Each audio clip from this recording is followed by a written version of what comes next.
For Brits dreaming of owning a place in the sun in Spain, the proposed property tax of up to 100% for non-EU buyers could end up being a nightmare. It means Spanish homes could end up costing double the market price, with many on the rock likely to struggle to afford one, whether as a holiday home or simply as affordable accommodation across the frontier. You know, when people are looking at coming to Gibraltar, they're not focusing on what they can do in Spain, they're focusing on what they're coming to Gibraltar for. I think that's the main thing. So I don't think this tax necessarily has a prime factor to this, but of course it's going to have a headline factor to anyone who's thinking about setting up business in Gibraltar and might think actually we'll have a second home in Spain. According to the Financial Times, the largest group of non-Spanish buyers are Brits, who make up 8.5% of all foreign deals. Speaking at a forum in Madrid, the Spanish Premier Pedro Sanchez revealed non-EU residents had bought 27,000 properties in Spain in 2023, not to live in, but to make money from. What we're finding actually is that the UK purchasers, as that was one of the examples of some of these people that might be affected, and Gibraltarian purchasers aren't the majority. You know, the majority are EU-based, so I'm not sure if this is going to be as vast a damaging policy as people think it will be, but I think it's just populist, really. It's not necessarily going in the right direction. I mean, it is going to cut off business for Spain.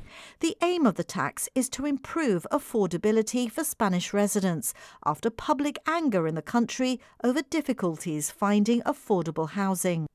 Spaniards are fed up with rising prices, which they believe are driven by well-off foreign buyers. It's not law now, so it'll actually create a mini boom, because anyone from Gibraltar, USA, UK, buy now, you won't pay 100% duty.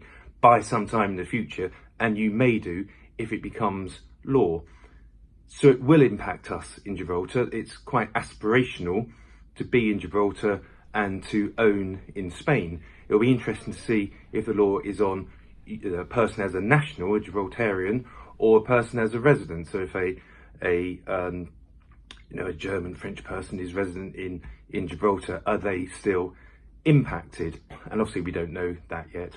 And then lastly, it's going to possibly boost the higher end in Gibraltar, because those people who may have had a smaller place in Gib, larger place in Spain, well, they're probably now look to have a larger place in Gib. So there may be a boost at the higher end, but it's that aspirational aspect which I think will hit locals the most. But the proposal still has a long way to go before it could become law. There's no timeline for taking it to Parliament, with the Spanish government saying it would only be put forward after careful study. I mean, I think we've got a big array of people who purchase in Spain, from values of 150, 200,000 euros up to 5, 6, 10, 15 million. I don't think it's a significant number in the bigger picture of things. As I mentioned, it's mostly the Brits coming from the UK into Spain to purchase there. They've pretty much in one go annihilated that market, which has been a significant, if not the biggest market they've had historically over the past 30, 40 years in Spain. There's likely also to be some resistance. Given the size of Spain's housing market, some have doubts as to whether the tax will make any difference to housing prices overall. In answer to GBC questions, the government limited itself to saying this measure has only recently been announced and that the legal terms of its application have still not been made clear. Meanwhile, in a YouGov poll today, 53% of Britons said they would support a similar scheme in the UK for non-residents.